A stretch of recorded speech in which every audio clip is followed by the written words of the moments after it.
Happy New Year, everyone, especially to the Leeds United supporters who saw their team in December in the Premier League not lose a single game. First game of 2026, and it's Liverpool 0, Leeds 0. To look back on that and to react to a managerial departure, we say hello and Happy New Year to Janusz Mihalik. How are you? I am doing well. Happy New Year, everyone. So what do we talk about? 0-0. Well, the credits for Leeds. Liverpool weren't good, but this is something we can get to. Let's not lose the credit for Leeds 10 minutes into why didn't Liverpool score? Let's give them credit for a really good December and a brilliant start to 2026.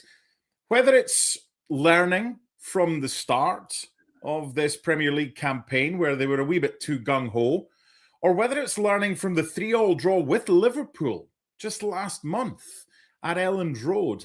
A 5-4-1, compact, very well organised, and thoroughly deserving of a point today, Janusz. Oh, they are. They are. I think, this is something that we've talked about, right? Even though that Liverpool has had a bounce, I think we all know that there's going to be issues for the rest of the season because Liverpool are ordinary and teams know that, right? I mean, Leeds would have known that. You've mentioned it 3-3 when Liverpool led 3-1.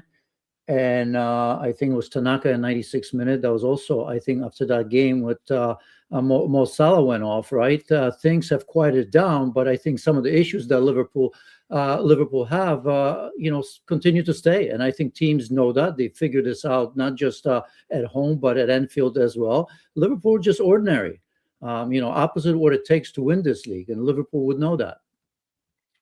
I'm looking back at the game, the 3-3 draw against Leeds, when Liverpool found themselves 2-0 up. Leeds got it back to 2-2. Szoboszlai made it 3-2, and then Tanaka made it 3-0. But I'm looking at the team lineup as well. And look, Salah didn't start that game either. It was Kerkez that started at left back, not Andy Robertson. So why were we able to get a game like that then, but a game like this with the same two teams today? Well, look, I mean, when you look at the lineups, just to confirm where Liverpool are, I mean, Leeds rested their best players in today's game, right? Yeah, so, they deserve, but they have Calvert-Lewin, Noah Okafor, Jayden Bogle, and Joe Roden was injured, but obviously a key player for them as well. And look, I mean, the difference in Liverpool, and we have to continue to repeat that because it's not changing. Even when they've won, last 3 games and all of that, they're lacking determination, that extra edge, that relentless press, the chase, motivation, that little special factor. But most importantly, I think last season, if you remember, Liverpool in their pomp, I mean, they've scored in so many games early, right, which forced teams to open up a little bit. And Liverpool was so good in transition, right? If there's one thing that you can talk about Liverpool, is just that, flying forward, Mo Salah, and everybody else for that matter. That doesn't happen anymore this season. It's always low block because because opponents and Leeds today, which was a perfect example, right? Just low block, set well, knew that Liverpool doesn't have the ability to hurt you often in that possessional attack. And how many games have we seen like that? Matter of fact, I really can't think of too many games this season, if any, where Liverpool could play in transition, just for the balance, just that different factor. So, that's Liverpool. That's not going to change. It's going to be like this for the rest of the season. The big question is now, because as much as I defended Slot, and I don't really want to stick my boot in it, but the question is, can Arne Slot find a solution? Because at the moment, I think he's just getting by. This is the defending champions, Janusz. What are they missing? Well, I just said it. I mean, I spelled it out. But specifically, you've given me a narrative of what's wrong. But what are they missing? Is there one thing they are missing? Look. Players know where they are, right? I mean, you are defending champions. For a team like Liverpool, the one thing that matters, and the only thing, is to defend that, to win the big trophy, right? And even the early season, after decent start, all those games in September, October, November that they've lost, they know it's gone. That is gone. That's why you're not going to get that edge. Now the question is, when I ask that, can Arne Slot find a solution, is how is he going to make players believe that winning the trophies this year and building for winning the Premier League next year starts right now, right? The Champions League, you watch when the Champions League comes around, there's going to be a different vibe on that team. That little belief, that little extra edge is going to be there, right? But that's how we got there. I think, to me, it is simple. I mean, yes, we can talk about new players being implemented and this, that, or maybe Isak not playing up to his level. Obviously, he's gone, and all of that. We all know things are going to change. But I think once the main and the focal point of the season is gone, you're going to see this. They're going to maintain the season. They're going to fight players within themselves. They know that they got to stay top four, which I think they will.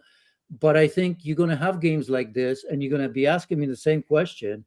And I think there's enough talent, there's enough power in that team to do it, but it's just not going to happen this season. It's not in the Premier League.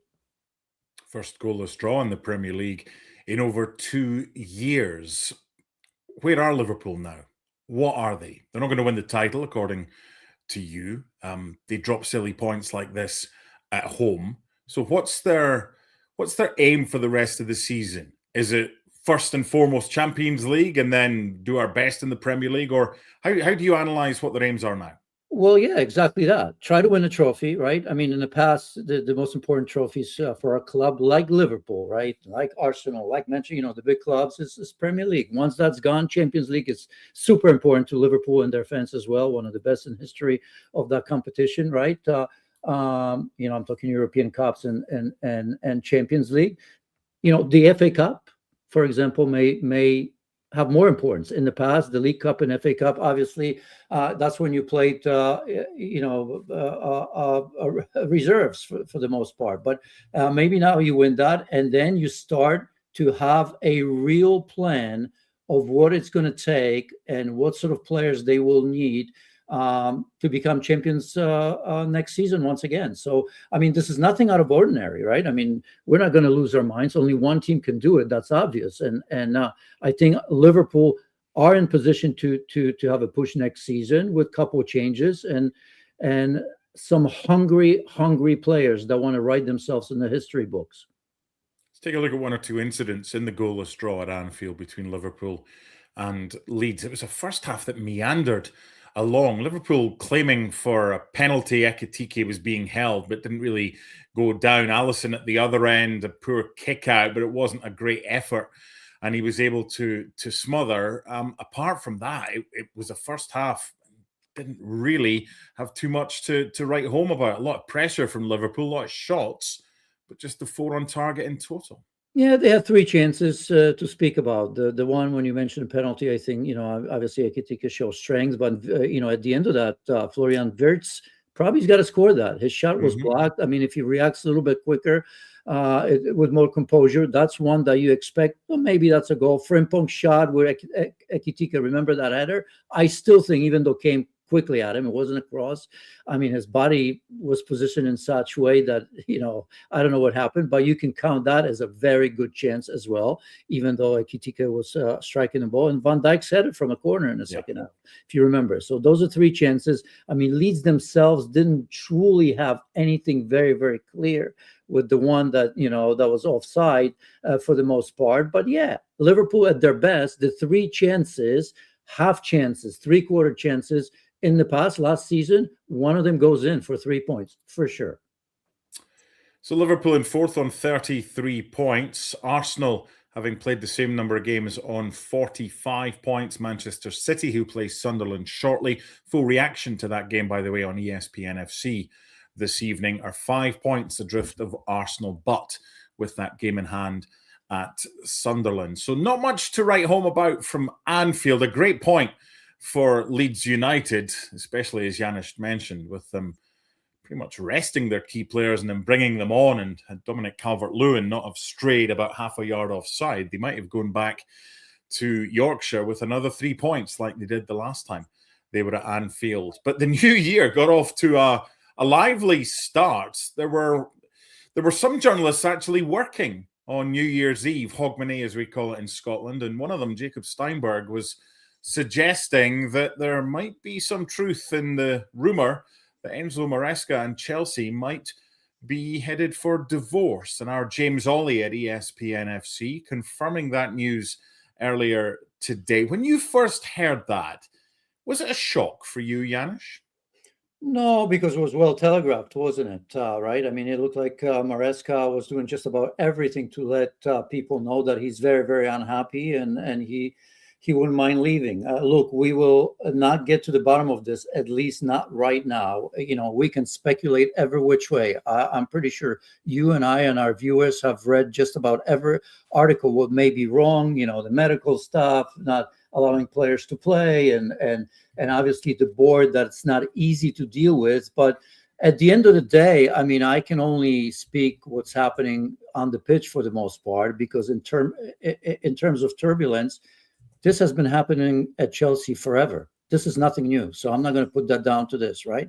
Roman Abramovich was changing managers, every which way possible. Obviously, it was a little bit different because he also delivered 2 or 3 great signings of experienced, great players for the most part, for Chelsea to right the ship and still win it, right? After sacking coaches, win some sort of trophy. So maybe that's different. This is a very, very young team. But, it seems to me, just looking at Maresca, and that's the most important point, speaking to Manchester City, unacceptable. And that's been, he's admitted to that as much. So that's not speculation, right? It's unacceptable on his part. And if all is true, unacceptable on Manchester City's part. Look, we've been in this game. I've been in this game. This happens in every league, right? I mean, managers and players talk in behind. That's not new. So let's not spend too much time about that. But when you're at a club like Chelsea, right, and when the season's going on right now, and both teams are having relative success, you can say, because I mean, under Maresca, they've done it well. The position in the table is still good enough for them to be back in the Champions League places. They're still in a good spot in the Champions League right now, other cups as well. So for this to happen, for Maresca to allow for this to get out the way it did, that to me is absolutely crazy, because he's at a great club. And I will venture to say that he is at a bigger club than Manchester City, historically, for me, right? And I think getting Chelsea back to the top is bigger to me than going to Manchester City, if in fact, speculating here, that were to happen, right? Pep Guardiola's done everything. There's, okay, maybe Maresca can do it there if that's what happens.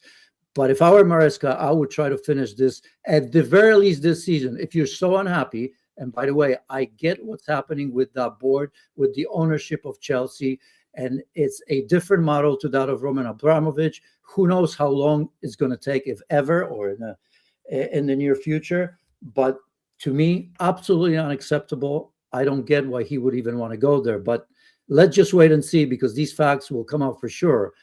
But that's crazy to me on the part of Maresca to start with. Could the way that this departure from Chelsea has happened hinder his future job prospects, Maresca?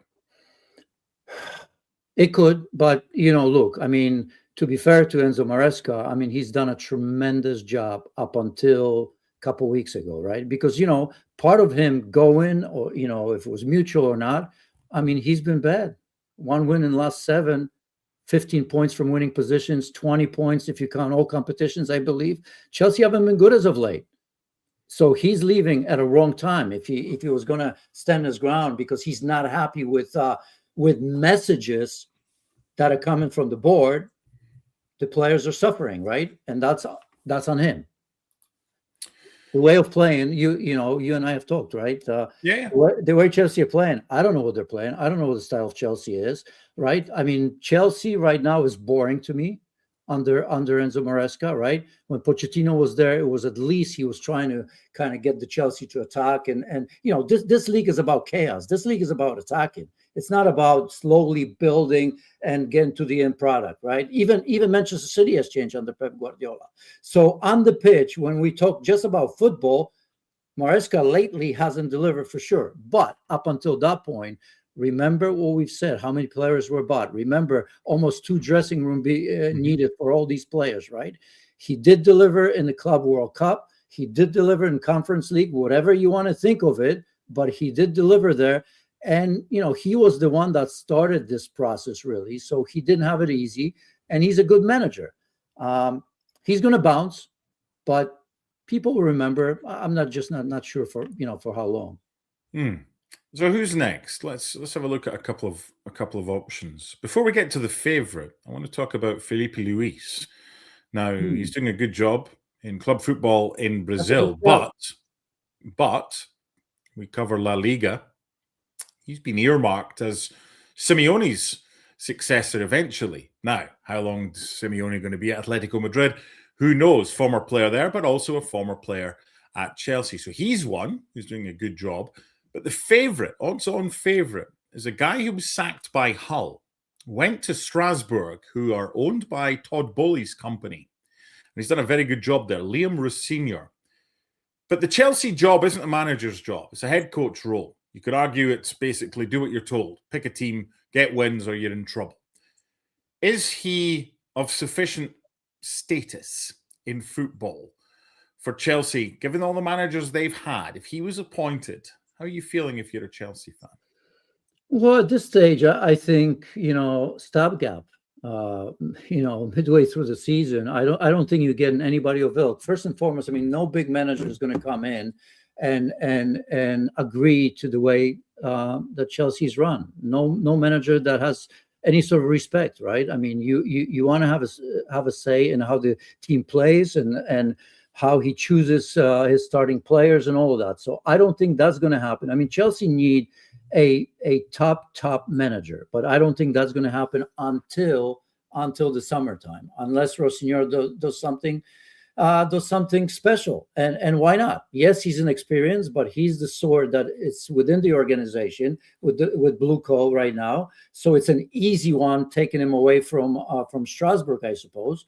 And we'll see. After that, if you look at some of the big names, I've seen Unai Emery, impossible. Look what he's done at Villa. He runs the entire club, and that's why they're successful. So I don't see how that's going to happen. He struggled a little bit with Arsenal for the same reasons, I suppose, if I remember correctly. And at this stage, I don't see any managers right now. Oliver Glasner, could he?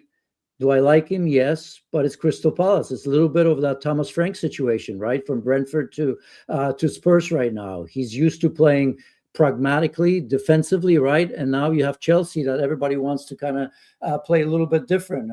Which other names are out there? Look, regardless, I don't see anybody of ilk or any big names coming at this moment. This has to die down. All the managers will try to find out, prospective managers will try to find out really what's happening. They're going to try to get to the bottom of what it's like to manage under this board. So I'm sure Maresca's phone is going to be hot. Mauricio Pochettino here in the United States, I suppose, is going to be getting a lot of phone calls. So I don't foresee a massive name coming at this stage to Chelsea Football Club. One of the success stories in Italian football in Serie A this season has been Como, who are in a beautiful part of Italy, and they got promoted a couple of years ago. Their manager is Cesc Fabregas, and he's done a brilliant job. They're 6th in the table right now. They're great to watch. They're fun. They score goals. They get results against bigger sides, and he's single digits to be the next Chelsea manager. Now, put yourself in his position. I'm sure one day he would love to manage Chelsea. But right now, is the Chelsea role a poison chalice for an up-and-coming manager? It always is, but there's always somebody that's going to come in and get it right. And that's why managers will always look at that, right? Because every manager wants to coach, the Chelsea, the Arsenals, the Liverpools, the Manchester United. They do. Look at Manchester United. They've been so bad for how many years? And yet, if Amorim goes, I'm sure there's going to be another big name willing and thinking that he's the one that's going to get it right. So I don't think that top managers look at that. Cesc Fabregas, as you've mentioned, also very much inexperienced, great job at Como, but this would be my shout. Is it perhaps a little bit too early? Can he wait? I think he will want to finish this Como job. But as I've said, I think, in my view, he is and should be one of the top choices when it comes in the summer, because I think the real appointment is going to be done in the summer.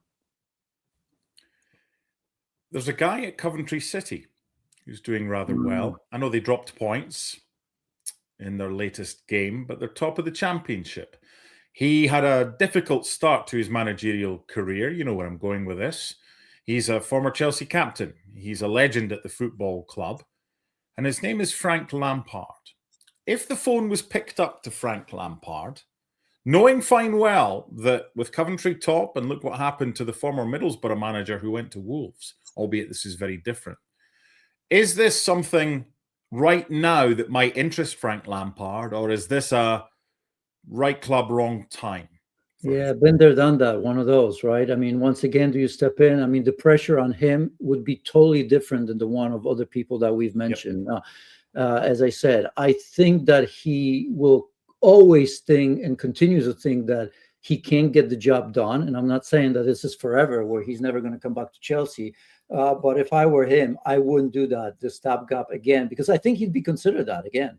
You know, if he moves over, any bad move, couple results, and all that stuff from before comes out. So not the right timing, in my opinion. And you know, his name, by the way, it's always going to be coming up. There's going to be times when Chelsea are going to be looking for manager, but perhaps Frank Lampard by then is going to prove himself, not just in the championship.